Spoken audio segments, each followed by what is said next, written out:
In January 1959, Roy Wead left Indianapolis for a trip round the world, a fact-finding tour for Assemblies of God missions.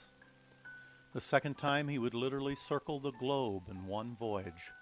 Such travel was uncommon in the 1950s. Dad would visit South America 7 times, taking Mom twice.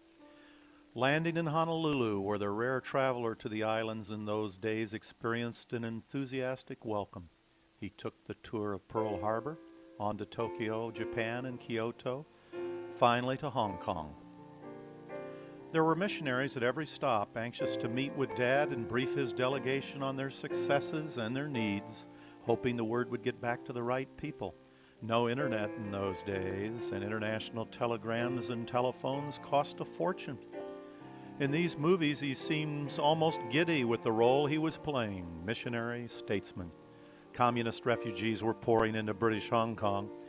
Missionaries were working overtime. In the Philippines, he met with church leaders at the Bible school in Manila, helped negotiate differences, encouraged as many as he could, including the dynamic young pastor of Bethel Temple. World War II had ended 14 years before, but reminders were still everywhere. Memories still very fresh. The Philippines would hold a special attraction for the family. I would visit many times over the years. So would my son Scott. My cousin Stephen Strader would make it a central focus of his missions evangelism and travel there annually for years.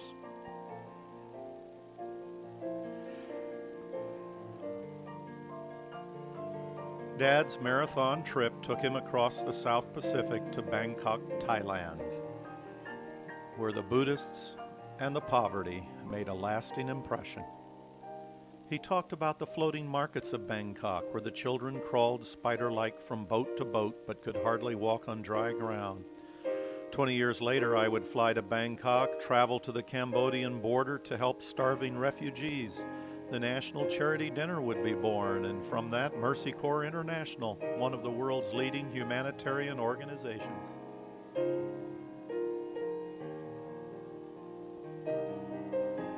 He traveled to Calcutta, India, where he conferred with Mark Buntain. I would come back and forth many times and write a book about it.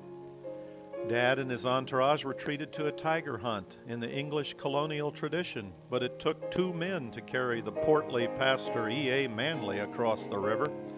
Dad, 6'2" but lighter, just climbed onto the back of his guide. They never let the stocky Manley forget it. There never would be a tiger, but Dad did get a peacock, which he proudly produced for the camera. But which one is the peacock?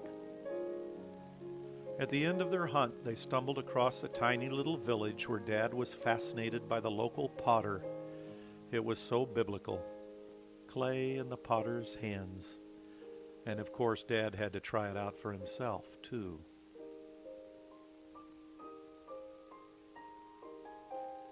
In Cairo, Egypt, he insisted on riding a camel. After all, he'd grown up with his own horses on the plains of the Dakotas. This is no horse, his guides insisted. They were surprised when he got the hang of it.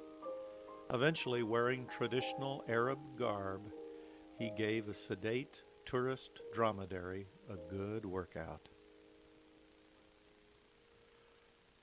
They took a train down the fertile Nile basin to the orphanage run by the famous Lillian Trasher, the so-called Mother of the Nile. Her children had become leaders throughout the Middle East, serving in government and business and making the work of evangelism easier. In 1954, we had hosted the famous missionary in our home in Indianapolis. Mother had prepared us for weeks. They flew across the Sinai Peninsula, landing in Jerusalem. In 1959, this was Jordan.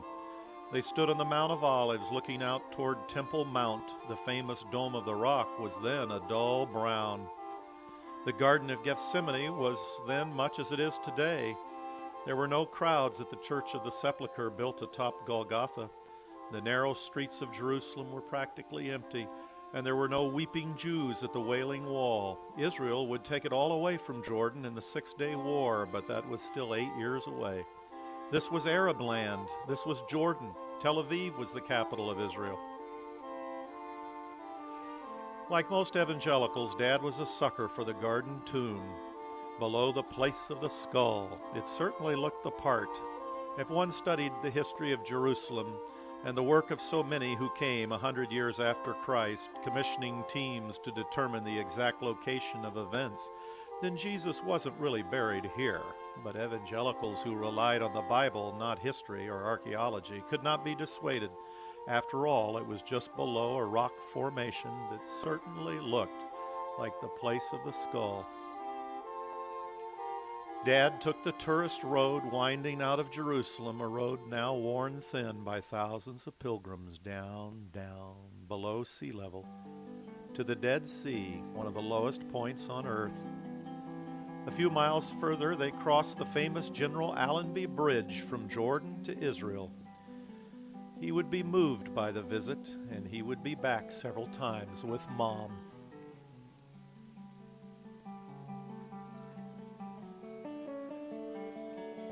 Greece, surrounded by communist countries, was then being run by a ruthless military dictatorship. Dad visited the Acropolis in Athens, took the steep steps down Mars Hill where Paul had preached about the unknown God. They flew across the Swiss Alps to the eternal city, Rome.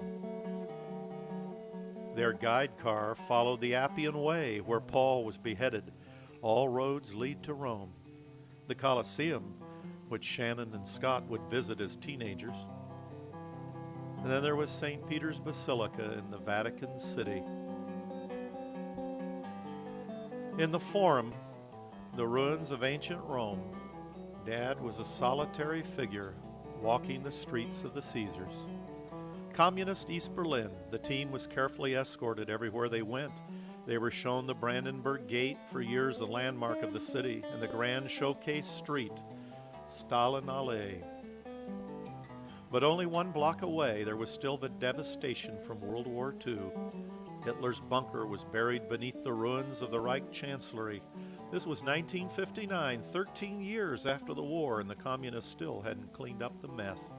Mile after mile of debris.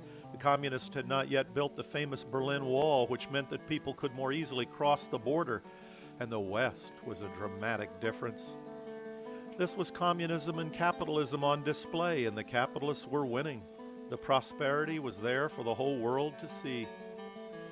The American dime store Woolworth's in Berlin was as famous as a McDonald's restaurant in Moscow today, and the department store windows at the KaDaWe were stunning compared to the drab buildings in the east. In Paris, after days of meetings, they toured the city, ending up with their own little picnic at the Trocadero beneath the Eiffel Tower. In England, they had their picture taken at the tomb of John Wesley. They visited Piccadilly Circus, watched the changing of the guard, and visited Buckingham Palace, where Queen Elizabeth reigned for 7 years. 30 days was a long time for Mom and Dad to be apart, and Dad's letters home show it. In some ways, the missions trip had sated his thirst. Maybe it was hearing all those mission problems. The idea of doing something in India, which had been in the back of his mind for years, was now officially past. He was restless, wanting something different, but that something different would likely be a return to pastoring. There was a brief stop in Newfoundland and then home to Indianapolis, round the world in 30 days.